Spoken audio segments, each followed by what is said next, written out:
Hello, this is Memphis Communiversity. Today we are going to be doing an AP Calculus free response question. It's going to be differential equations, and this is difficulty number 8. So if you haven't watched our channel before, basically what we do is for every single free response topic, like differential equations, we go from difficulty 1 all the way up through difficulty number 10, where we slowly progress in levels, and hopefully by the time we watch the entire series or go through the entire series, we will be differential equation masters. So that's the goal here. We are up there in terms of difficulty. In my opinion, this is actually probably slightly easier than the difficulty number 7 in terms of the work we're about to do. But it is a little bit different in terms of a differential equation free response question. Sometimes they sort of combine differential equation questions with other questions. So in this case, what we're going to have to do is we're going to have to do a related rate question at the very beginning. So let's get through it. We will have to separate and integrate eventually, but that is not going to be yet. So let's read the question first. So it looks like we have a tank, a canonical tank, which means the tank is a cone, of course. So the diameter of this tank is 4. So this is my little canonical tank. And the height, I'm going to change this to a 12 before we start, so that the givens are a little bit more natural as we go through the question. So we have this tank of diameter 4. Then we have this height of the tank is 12. And this tank is leaking water. So as you can tell, this is the water. Not the best picture in the world, but the water is leaking. So then it gives me a differential equation, an equation that involves a derivative, and that's just going to be how fast the height is changing. So basically, for example, if you want to know how fast the height is changing at 9, you would just plug in 9 here, so it'd be negative 3/8. It is becoming smaller, and that makes sense because water is leaking out of the tank, and H represents the water level of the tank. So keep in mind there's two heights here. There's height of the cone, which is 12, the entire canonical tank, and then there's the height of the water, which is unknown. It changes throughout the question, of course. Then, because it's a related rate question and it's a little bit harder of a shape, on the AP exam you're expected sort of 2D shapes like squares, triangles, and circles, but here we have a cone, so usually they give us the volume of the cone as seen here, 1/3 pi r squared h. So let's go for the first question. The first question says, find the rate of change of the volume of the water in the tank when the height of the water is 4. And then at the very end, we're going to indicate the units of measure. So this is related rates. They don't use the words related, but this is related rates in that we're going to be taking derivatives, of course. And the rate of change of volume is going to be dependent on the rate of change of height, because volume has height in it. So when you have a related rate question, what you want to do is you want to find your function. Here we didn't have to find it, just given, and then you're going to take the derivative. Keep in mind that the big variable that matters is t. You don't see a t, but time is changing throughout this question. So when we take the derivative of any variable, we're going to need primes, or we're going to need dh dt, dv dt, and things like that, because t is the independent variable. So this is implicit differentiation. Similarly, the derivative of y squared, for example, is 2y prime, not just y, because y is a function of x. So what we're going to do is we're going to write out v is equal to 1/3. Hopefully my pen works. I might switch to a different pen. So we're going to do v is equal to 1/3 pi r squared h. So right now I can take the derivative, but what I'm a little bit intimidated about is that there's two variables here, and I really don't want to do the product rule. So this is a famous related rate question, the tank. If you haven't seen it before, this is how it works. Basically, we don't actually care about the diameter of the tank. We care more about the rate of the radius of the tank, because r is in the formula. So I'm going to draw the tank again right here, and we have the water here. So the water level is right here. It's really a cone within a cone. This is the radius. R is the radius of the water. This is the height. And then the radius of the entire cone is going to be 2, because the diameter is 4. So it's going to be 2. So let's mark this out, put a 2 instead. And then the height of the entire cone is going to be 12, because that's what we changed the given to. So with the code question, what you do is there's a way to change all the R's to H's, which is definitely very nice. And what it is what you set up a similar triangle ratio. So notice if you drop a triangle and you view this more 2D, you would have this picture right here. You would have 2 on the top because that's the radius of the entire cone. So this is where my triangle is. And then here is the R, the water is right here. Then you have 12 here, so this is the 12 right here. And then this height of the water is just H. So what we can do is we can set up similar triangles. We can set up a ratio of these sides because they are proportional. So what we're going to do is we are going to write R over H, the radius over the height of the smaller triangle has the same proportion as the radius and the height of the bigger triangle. So notice it's going to be 2 over 12. And notice we can set up a equation here where we can write R in terms of H so that when we plug it in, we don't have to think about R's anymore, and it'll make the derivative a little bit easier. So let's do that. So when we bring the H over, notice you're going to get R is equal to 1/6 H, because 2 over 12, of course, is 1/6. So this, I'm going to substitute into this formula right here. So I'm going to get 1/3 pi. No, remember that R is being squared, so really the 1/6 H is all being squared, so the 1/6 is actually also being squared. So we have this, and then this is what volume is. We're going to take a little bit more simplification. So again, the 1/6 is being squared, so it's going to be 1 over 36 times this 1/3. 36 times 3, that is a big number, but it looks like it's going to be 108 if I can do that math in my head. 30 times 6 is 180, plus 6 times 3 is 18, so I think it's 108. So we have pi over 108, and then we're going to have H cubed. Great, because it's H squared times H, and this is what my volume is. So I did all this work preliminarily, if that's a word, because I need to take the derivative. Every time when you have related rates, it's all about rate of change, which are derivatives. But it's easier when you can change this to one variable using this similar triangle idea. So let's go for it. So what's the derivative of v? Well, that's dv dt. Again, be careful, it is not 1. Some students get confused. They think it's v times v prime, but it's just v prime or dv dt, because the derivative of v is 1 times the chain rule times dv dt. And then this derivative actually isn't too bad, even if we have this number 108 here. Basically, what we're going to do is we're going to do the power rule. So we're going to bring down this 3. It's going to cancel out this 108, and it's going to be 36, because again, 36 times 3 was 108. So it's going to be pi over 36. With the power rule, we drop the 3 to the front, subtract 1, so we're going to get h squared. But again, don't forget, it's not just going to be h squared. We do need to multiply by dh dt. This is the chain rule. So anytime you have a related rate question, remember time is the variable you care about the most. So whenever you take a derivative of anything, any of the other variables, you need to do implicit differentiation. Now we're basically done. What we need to do is we're trying to find this guy right here. We're going to plug in 4 for h. So that's going to be pi 36. 4 squared is 16. And then we're going to plug in something for dh dt. Sometimes in related rate questions, of course, they just give you this. But in this case, we are going to use the differential equation. So that's why we changed the given to 4, because when we plug in 4 here, the square root of 4 is 2. So 2 over 8 is negative 1/2. So it's going to be negative 1/2. And then we're just going to need to solve this. So we get negative. Let's put a little space between the answer and the next question. So it's going to be a little bit of math, but 16 over 2 is 8. 8 over 36, well, looks like you can divide both of those by 4. So I think you're going to get 2 over 9. Check my work there, but I think it's negative pi over 9. And that's going to be the answer. One little thing is they do want us to put units, so don't be too excited. Don't get so excited that you just put the answer and then you move on. But you do want to read the question. If they ask for units, you do have to put units. This is a rate of volume, so we need to find the units of volume first. So it's going to be feet cubed, because it's squared times another h, so feet cubed. And then the time is going to be in seconds, so it's going to be cubic feet per second.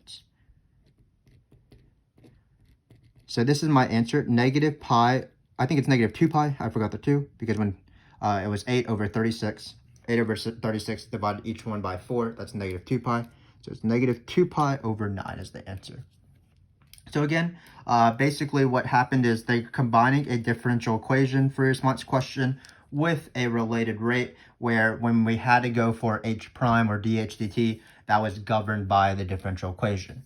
But the related rate was normal. What we want to do is just take everything where everything needs primes or derivatives, implicit differentiation. And in this case, in the cone question, it is a famous question. It has appeared on the AP exam before. It has appeared in college exams and things like that.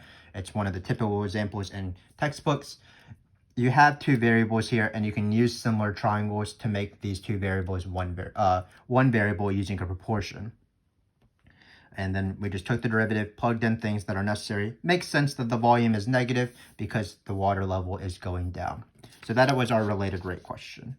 The next question is not too bad. It says, when the height of the water is 4, is the rate of change of the height of the water with respect to time increasing or decreasing? So be careful here.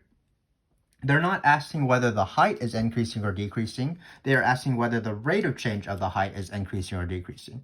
So if they were asking just if the height of the water was increasing or decreasing, what I would do is I would find the height, I would take the derivative, which would be this, and then I would just plug in 4. And when you plug in 4, you would get negative 1/4. Oh, I think I did this wrong. Sorry about that. When you plug in 4, you get 4, which is negative square root of 4, 2. That's negative 1/4 here. I'm sorry about that. That's a sad mistake. So when we do 16 over 4, it's going to be 4 over 36. So our original mistake was actually right. It's going to be negative pi over 9. I apologize. Probably should redo this video, but I want to show that sometimes you make mistakes. And as you're doing these questions, hopefully you can catch your mistakes. Everybody makes mistakes, as one of my friends used to say in a song. But just remember that mistakes aren't something to dwell on. They're just used to improve in later questions. So just be careful. When you plug in 4 here, you'll get 4 square root of 4, which is 2. 2 over 8 is 1/4. So we're going to multiply by 1/4 instead. So yes. So let me go back to what I was saying before I was interrupted by my catching my mistake. So if we were just finding where the height of the water was increasing or decreasing, we would just plug in 4. The square root of 4 is 2. Then you get negative 1/4, and of course the height of the water is decreasing. But in this case, we don't want to find whether the height of the water is increasing or decreasing. We want to find if the rate of change of the height of water is increasing or decreasing. So what we want to do is we want to first write down this function. So it's dh dt is equal to negative square root of h over 8. And we want to take the derivative of this guy right here and see if it's positive or negative. Because then we can see if the rate of change is increasing or decreasing. Because any function, f, is increasing when f prime is positive. Any function is decreasing when f prime is negative. So this function right here is increasing or decreasing when its derivative, which happens to be the second derivative, is positive or negative. So I'm going to first write it as negative h to the 1/2 because it's easier to employ the power rule. So let's do that. So we're going to take the second derivative. And again, when we take the second derivative, just be careful. We do need to employ implicit differentiation, just like with the related rates, because h is a function of time. So let's do that. When we take the derivative, we're going to drop down the 1/2. So it's going to be negative 1/2 times 1/8. Be careful, those don't cancel. That's going to be 1 over 16. Then we're going to get h to the negative 1/2 because we subtract 1 from this exponent. And then we again have to multiply by dh dt. Just be careful with that because that's going to affect the sign. So when you multiply by dh dt, we can replace it with this thing. So it's going to be, let's just see what happens. It's going to be, didn't leave myself enough space, but that's fine. H to the negative 1/2. And then we're going to replace dh dt with this. Don't have enough room, but hopefully you can see what's going on here. H to the 1/2. Squeeze a little h to the 1/2. Hopefully you can see that. Divide it by 8. I'm not even going to close my parentheses because I don't have enough space. But let's see what this is. So notice that h to the negative 1/2 times h to the 1/2 is just 1 because it's going to be the square root of h divided by the square root of h. That's what this negative exponent means. Then you're going to have negative 1/6 times negative 1/8. the negatives will cancel, and you're going to be left with whatever 1 over 16 times 8 is. I believe that's 128 because that's 8 times 8 is 64 times 2 is 128. So you're left with 1 over 28. And the number itself doesn't really matter. Again, the only thing that matters is actually that it's positive here. So because this is positive, thus this is positive. So the rate of change, dH dt, is increasing. So this is a pretty common differential equation free response question, even if it didn't have this related rate in the beginning. Oftentimes, you take the second derivative of the function. In this case, why did we do that? Because we want to see if the first derivative is increasing or decreasing. When we take the second derivative, we just have to be careful to employ the implicit differentiation, meaning that we need to multiply by h prime or dH dt. And in this case, dH dt was this guy right here. I squeezed it in. H to the 1/2 times h to the negative 1/2 cancels out, which is lovely. And then finally,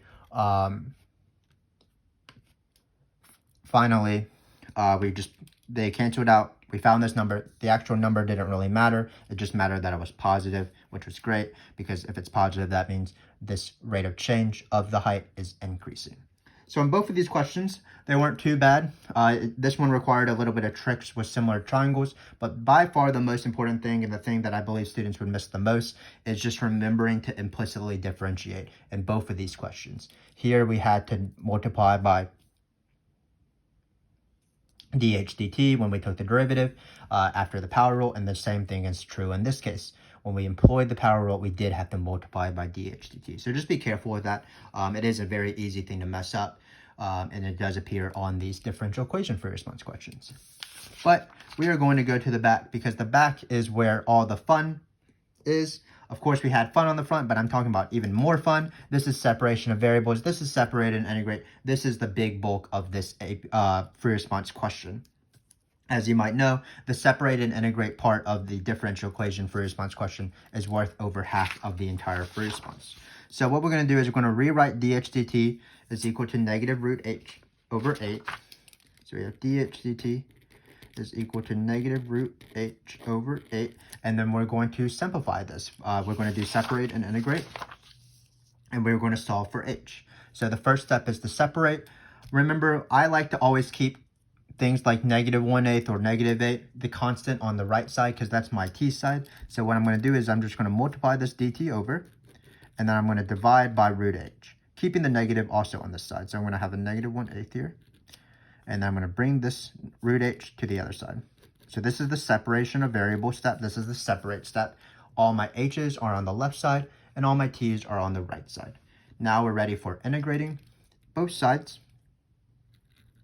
So this integral right here, this t integral, is so easy that it's hard.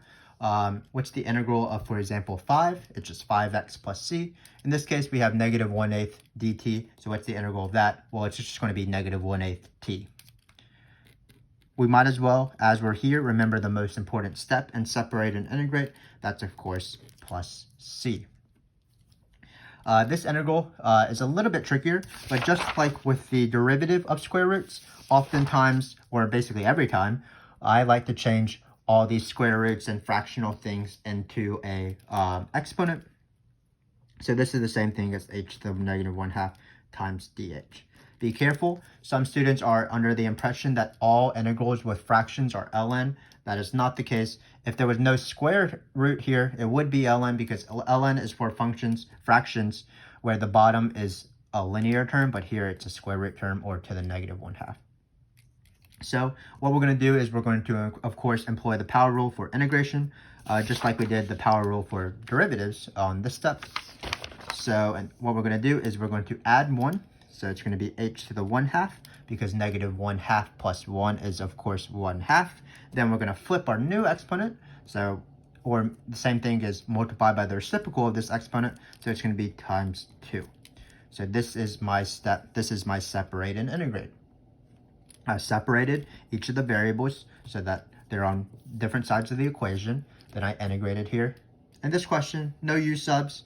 Nothing like that, but be careful, you might have to use sub, of course, depending on the question. Now what we're going to do is we are going to plug in 9 for the height. and then we're going to plug in t for 0, because when you get to this step and you remember the plus c, you use the initial condition here to solve for that plus c, so that we get the specific antiderivative for this question. So what we're going to get is we're going to get not 2 times the square root of 9 equals negative 1/8 times 0 plus c. C will be, well, this is definitely 0. That's great. Square root of 9 is 3. 3 times 2, of course, is 6. And whenever you solve for a plus c, what you want to do is you want to immediately replace the c with that number. In this case, it is 6. So let's rewrite this. I'm going to rewrite the h to the 1/2 as square root of h. Again, you change things to exponents to do the power rule, either of integrals or derivatives. But when you want to manipulate it with algebra, I like to change it back to square roots. On the other side, I'm going to write negative 1/8 t, and I'm going to replace the c with the c that I found from the initial condition. I did forget the t there. Then all you have to do is isolate h. Doesn't seem too bad here. Looks like we have a square root and a 2. Probably we should not square first, because then the 2 would be squared. Probably the best step is to divide by 2. So we're going to divide by 2. This one is going to be negative 1/6 t, and then we're going to get plus 3, because 6 divided by 2, of course, is plus 3. And then at the very end, how do you get rid of the square root? Well, you square it, of course. So this is going to be our final answer. So this is a very, very basic separate and integrate step. So basic that there's not even a t on the t side, so the integral is pretty simple. Even the h integral wasn't too bad. It was just a standard power rule question. So if you need more practice with separate and integrate, check out this video series as we went from difficulty 1 through 10. If you've watched the previous 7 videos, you know that we've done this in the past, as well as we'll do it again in difficulty number 9, but that's only BC if you're in AB, but also in difficulty 10, we're practicing a lot of separate and integrate. But in this case, it's a pretty simple example. You separate first, then you integrate both sides. Remember your plus c, of course. This is the non-lny case. There's no ln on this side. When there's an ln case, what you want to do is you want to change the plus c to an a. If you want to see videos on that, that's difficulty 3 and 4. But in this case, it was pretty simple. You use the initial condition, go for that c, replace the c with what you found, and then solve for h at the end. So that's separate and integrate. Separating, integrating, plus c, initial condition, to solve for plus c, solve for h. We have one last question, which is not too bad. Basically, it asks, at what time is the canonical tank empty? It does rely on part C, unfortunately. I'm not sure if they would give you points if you did it correctly, but what we're going to do is we're going to take our answer and just set it equal to 0, because we want the height to be 0, because that's when the tank will be empty. So what we're going to do is we're going to just say h is equal to negative 1/16 t plus 3 squared equals 0. So we're going to try to solve this. So what we're going to do, of course, is we're going to take the square root of both sides. It's not going to be too bad. Square root of 0 is 0. So we're going to get negative 1/16 t plus 3 is equal to 0. So we're going to get t, we're going to bring this guy over. So it's going to be 1/16 t is equal to 3. So it looks like t is equal to 3 times 16, which is the same thing as 8 times 6, which is 48. So a pretty easy question at the very end, which relied on our separate and integrate. But of course, separate and integrate is the biggest question. That's why this was probably would be worth 5 points, all this work. The separate would be 1 point. The antiderivatives would be 1 point. Remembering the plus c would be another point. Solving for the plus c would be a 4th point. And then finally, finding the h is the 5th point. In this case, it was probably only 1 point. Did you get this number or not? So this is that free response question. Again, not too bad. Probably actually easier than difficulty 7, but I sort of made them out of order. But just remember that when you have to take derivatives of these differential equations, no matter if you're doing a related rate question or if you're just finding the second derivative, you do need to remember to implicitly differentiate. And then for this, it's just a common separate and integrate question. Keep practicing these separate and integrate questions, and you will soon master them. I have high hopes in all of you. I have high confidence in all of you. I believe that all of you will do well if you practice. Math at this level is not based off natural ability, though I'm sure that you all have an abundance of natural ability. It's based off sort of experience and practice and a work ethic. So I hope to continue seeing you and joining you as we finish this video series. We're going to do difficulty 9 and 10, of course. Until then, thanks for joining me. I had a great time. I will see you hopefully later. Thanks again.